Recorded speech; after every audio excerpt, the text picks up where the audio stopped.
আসসালামু আলাইকুম ওরহমতুল্লাহি ওবরাকাতু। সবাইকে স্বাগত জানিয়ে ইসলামী ব্যাংক নিবেদিত হক কথা অনুষ্ঠান শুরু করতে যাচ্ছি। আজকে হক কথা অনুষ্ঠানে যেই বিষয় নিয়ে আলোচনা করব, যেহেতু পবিত্র মাস মাহে রমজান, রমজান মাস চলছে, মহিমান্বিত মাস চলছে, ইবাদতের বসন্তকাল চলছে, অত্যন্ত তাৎপর্যময় একটি মাসে আমরা আছি। এই রমজান মাস আল্লাহ তাআলা আমাদেরকে দিয়েছেন তাকওয়া অর্জন করার জন্য। এই রমজান মাস আল্লাহ তাআলা আমাদেরকে দিয়েছেন আমাদের গুনাহগুলো মাফ করানোর জন্য। এই রমজান মাস আল্লাহ তাআলা আমাদেরকে দিয়েছেন আল্লাহ তাআলার আরও নিকটে যাওয়ার জন্য। আল্লাহ তাআলা পবিত্র কোরআনে ইরশাদ করেন, আউযু বিল্লাহি মিনাশ শাইতানির রাজিম, বিসমিল্লাহির রহমানির রহিম, ইয়া আইয়ুহাল্লাযীনা আমানু কুতিবা আলাইকুমুস সিয়াম কামা কুতিবা আলাল্লাযীনা মিন ক্বাবলিকুম লাআল্লাকুম তাত্তাকুন। হে ঈমানদারেরা, আমি তোমাদেরকে রমজান মাস দিয়েছি যেন তোমরা এই রমজানের মাধ্যমে, সিয়াম সাধনার মাধ্যমে তোমরা তাকওয়া অর্জন করতে পারো, আল্লাহ ভীতি অর্জন করতে পারো, আল্লাহর কাছাকাছি যেতে পারো, আল্লাহকে খুশি করতে পারো, তোমরা তোমাদের রবকে খুশি করে তোমরা জান্নাতের মালিক হতে পারো। সেই রমজান আমাদের মধ্যে চলছে, আমরা সিয়াম সাধনার মধ্যে আছি। প্রিয় উপস্থিতি, প্রিয় দর্শক শ্রোতা বন্ধুরা, আল্লাহ তাআলা এই রমজান মাসে কোরআন নাজিল করেছেন। আল্লাহ তাআলা স্পষ্টভাবে বলেছেন, শাহরু রমাদান আল্লাযী উনজিলা ফীহিল কোরআন হুদাল লিন্নাস ওয়া বাইয়িনাতিম মিনাল হুদা ওয়াল ফুরকান। যে রমজান মাস তো ওই মাস যেই মাসে আমি কোরআন নাজিল করেছি। এই কোরআন মানুষের জন্য হেদায়েত স্বরূপ আমি নাজিল করেছি। সুতরাং এই রমজান মাসে খুব বেশি বেশি কোরআন তেলাওয়াত করতে হবে, কোরআন চর্চা করতে হবে, কোরআনের কাছাকাছি থাকতে হবে। এবং এই মাসে আরেকটা বিষয় আমাদের খুব খেয়াল রাখতে হবে, সেটা হলো কোরআনি শিক্ষা। আমাদের যে শিশুরা আছে, আমাদের যে কিশোররা আছে, আমাদের যেই সোনার টুকরা বাচ্চারা আছে, তাদেরকে কোরআনি শিক্ষাটা দিতে হবে।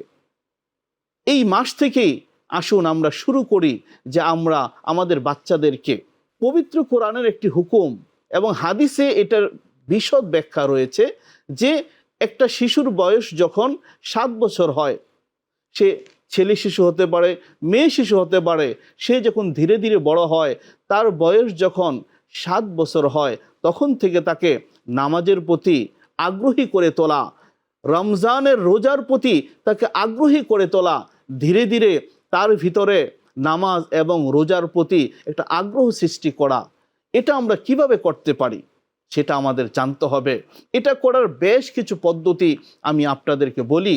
প্রথম পদ্ধতি হতে পারে, যারা আমাদের ছেলে বাচ্চা আছে তাদেরকে আমরা আমাদের সাথে মসজিদে নিয়ে যাই এবং আমরা বাবা মা যারা আছি, আমরা অভিভাবক যারা আছি, আমরা যদি নামাজের প্রতি যত্নবান হই, আমরা যদি রোজার প্রতি যত্নবান হই, আমরা যদি ঘরের মধ্যে কোরআন তেলাওয়াত করি, তাহলে আমাদেরকে দেখে দেখে আমাদের শিশুরা অনুপ্রাণিত হবে, উৎসাহিত হবে, তারাও রোজা রাখার প্রতি একটা আগ্রহ দেখাবে। তখন তাদেরকে আমরা অর্ধদিন রোজা রাখার অভ্যাস করাতে পারি, ছোট ছোট সূরাগুলো মুখস্থ করাতে পারি, বিভিন্ন দোয়া কালাম মুখস্থ করাতে পারি। এবং রমজানের যেই ফজিলত, রমজানে যদি আমরা রোজা রাখি, তাহলে আমাদের রব, আমাদের আল্লাহ খুশি হয়ে আমাদের কি কি দিবে, এটা যদি আমরা তাদের মাঝে আলোচনা করি এবং ইফতারের সময় আমরা যদি ইফতার সামনে নিয়ে তাদেরকে, শিশুদেরকে আমাদের পাশে নিয়ে বসি এবং দোয়ার মধ্যে তাদেরকেও সামিল করি এবং ইফতারের যে পূর্ব মুহূর্তে যে দোয়া কবুলের যে সময়, এই সময়টাতে তাদেরকে একটু গুরুত্ব দেই, তাদের প্রতি একটু যত্নবান হই। তবে একটা জিনিস খেয়াল রাখতে হবে যে তাদের বয়স যখন 7 বছর হয়, তখন তাদের সূচনাটা, ইবাদতের শুরুটা যেন হয় আদরের মাধ্যমে, মায়ার মাধ্যমে, যত্নের মাধ্যমে, কোনো বকাঝকা নয়, কোনো তিরস্কার নয়, বরং আমরা তাদের ইবাদতের আনন্দিত হয়ে তাদের জন্য আমরা পুরস্কারের ব্যবস্থা করতে পারি, আমরা খুশি হতে পারি, তাদেরকে আরও উৎসাহ দিতে পারি যে নামাজ পড়লে কি হবে, রোজা রাখলে কি হবে, এই ছোট্ট মনে, এই শিশুদের মনে 7 বছর বয়সে যদি আমরা ইবাদতের বীজটা বপন করে দিতে পারি, নামাজের বীজটা বপন করে দিতে পারি, রোজার বীজটা বপন করে দিতে পারি, তাহলে আমরা দেখব যে অদূর ভবিষ্যতে এই যে আমাদের ছোট ছোট শিশুগুলো, তারা দেখবেন নামাজ এবং রোজার প্রতি কতটা যত্নশীল হয় এই রমজান মাসে। সেই বিষয়টা আমরা অভিভাবক যারা আছি, আমরা যেন খুব বেশি বেশি খেয়াল রাখি, তাহলে দেখবেন যে আমরা কাঙ্ক্ষিত লক্ষ্যে পৌঁছতে পারবো। প্রিয় দর্শক, একটা জিনিস আমরা সকলেই জানি, কবির ভাষায় বলতে হয়, লক্ষ্য আশা অন্তরে, ঘুমিয়ে আছে মন্তরে, ঘুমিয়ে আছে শিশুর পিতা, সব শিশুরই অন্তরে। আজকের শিশুই আগামী দিনের পিতা, আজকের শিশুই আগামী দিনের মা, আজকের শিশুরাই আগামীর কর্ণধার, আজকের শিশুরাই আগামী দিনের সমাজের নেতৃত্ব দিবে, দেশের নেতৃত্ব দেবে, রাষ্ট্র ক্ষমতায় তারা আসবে। তো তারা যেই যেই অবস্থানে থাকবে, যদি তাদের ভিতরে দ্বীনি শিক্ষা থাকে, যদি তাদের ভিতরে নামাজের প্রতি যত্নশীলতা থাকে, আল্লাহ ভীতি থাকে, আল্লাহর প্রতি ভয় থাকে, তাহলে আমাদের এই শিশুরা যখন তারা বিভিন্ন সেক্টরে কাজ করবে, তখন তাদের ভিতরে আল্লাহ ভীতি থাকবে, তারা দুর্নীতিগ্রস্ত হবে না, তারা দুর্নীতিপরায়ণ হবে না, তারা হবে ন্যায়নিষ্ঠ, তারা হবে ন্যায়পরায়ণ। তাহলে এই যে আমাদের এটা প্রজন্ম, যেই প্রজন্মটা আগামী দিনে আমাদের লিডারশিপে আসবে, আমাদের নেতৃত্ব আসবে, সমাজটাকে সুন্দর করার জন্য, দেশটাকে সুন্দর করার জন্য, দেশের মানুষগুলোকে ভালো রাখার জন্য, আমাদের আগামী প্রজন্ম তারা নামাজি হবে, আমাদের আগামী প্রজন্ম তারা কোরআন তেলাওয়াতকারী হবে, আমাদের আগামী প্রজন্ম আল্লাহ ভীতি নিয়ে তারা প্রত্যেকটা জায়গায় তারা মানুষের কল্যাণে কাজ করবে। আর সেই শিক্ষাটা তাদের এই শিশু অবস্থায় দিতে হবে। এই জন্য রমজান আমাদের সেই শিক্ষাটাই দেয় যে আসুন আমরা আমাদের সন্তানগুলোকে, আমাদের কলিজার টুকরা এই বাচ্চাগুলোতে, আমাদের এই আগামী প্রজন্মে যাদেরকে নিয়ে আমরা স্বপ্ন দেখি, যাদেরকে নিয়ে আমরা অনেক দূর যেতে চাই, তাহলে তাদের ভিতরে নামাজ থাকতে হবে, তাদের ভিতরে তাকওয়া থাকতে হবে, তাদের ভিতরে আল্লাহ ভীতি থাকতে হবে। আর এই রমজান আমাদের সেই শিক্ষাটাই দেয় যে আল্লাহ তাআলা আমাদেরকে এই রমজান দিয়েছেন যেন আমরা তাকওয়া অর্জন করতে পারি। এই তাকওয়া একজন যুবকের ভিতরে থাকতে হবে, এই তাকওয়া একজন বৃদ্ধের ভিতরে থাকতে হবে, এই তাকওয়া একজন নারীর ভিতরে থাকতে হবে, এই তাকওয়া একজন পুরুষের ভিতরে থাকতে হবে। যদি আমাদের সমাজটা ন্যায় এবং ইনসাফ ভিত্তিক হয়, আমাদের রাষ্ট্র কাঠামো যদি ন্যায় এবং ইনসাফ ভিত্তিক হয়, তাহলে দেশে দুর্নীতি থাকবে না, তাহলে দেশে হানাহানি থাকবে না, দেশে মারামারি থাকবে না। তাহলে এই সমাজটা সুন্দর রাখার দায়িত্ব কাদের?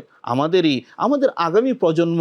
এই জন্যই আজকে আমাদের যে বিষয় নিয়ে আমরা আলোচনা করছি, যে দ্বীনি শিক্ষা, রাসূল আকরাম সাল্লাল্লাহু আলাইহি ওয়াসাল্লাম কত গুরুত্বের সাথে বলেছেন, তালাবুল ইলমি ফারিদাতুন আলা কুল্লি মুসলিম, যে দ্বীনি ইলম শিক্ষা করা, দ্বীনি শিক্ষা অর্জন করা প্রত্যেকটা নর এবং নারীর উপর ফরজ। এবং এই দ্বীনি শিক্ষার গুরুত্ব, ফজিলত এবং তাৎপর্য বুঝাতে গিয়ে রাসূল আকরাম সাল্লাল্লাহু আলাইহি ওয়াসাল্লাম বলেছেন, খায়রুকুম মান তাআল্লামাল কুরআনা ওয়া আল্লামাহ, যে আসমানের নিচে জমিনের উপরে তারাই শ্রেষ্ঠ, তারাই সেরা যারা কোরআন শিখে এবং যারা কোরআন শিখায়। সুতরাং এই কোরআন শিক্ষার গুরুত্ব অপরিসীম, অপরিসীম। যদি আমরা আমাদের শিশুদেরকে কোরআনের টাচে আনতে না পারি, যদি আমরা আমাদের শিশুদের ভিতরে কোরআনের আলো ঢুকাতে না পারি, তাদেরকে যদি আমরা কোরআনের মাধ্যমে আলোকিত করতে না পারি, তাহলে আমাদের এই প্রজন্ম নষ্ট হয়ে যাবে। তারা আজকে শিশু আছে, কিন্তু আগামী দিনে তারা যুবক হবে, তারা যুব সমাজ হবে। এই যে যুব সমাজ আজকে নেশায় ডুবে যাচ্ছে, যুব সমাজ আজকে মসজিদ থেকে বিমুখ হয়ে যাচ্ছে, যুব সমাজ আজকে বিভিন্ন বিপথে, বিভিন্ন অন্যায় কাজে জড়িয়ে যাচ্ছে। তার মূল কারণ হলো যে শিশু অবস্থায় আমরা তাদেরকে দ্বীনি শিক্ষা দিতে পারিনি, কোরআনী শিক্ষা দিতে পারিনি, আল্লাহর ভয়, আল্লাহর ভীতি তাদের অন্তরে আমরা জাগাতে পারিনি, ঢুকাতে পারিনি। এই জন্য আজকে আমাদের যুব সমাজ ধ্বংস হয়ে যাচ্ছে।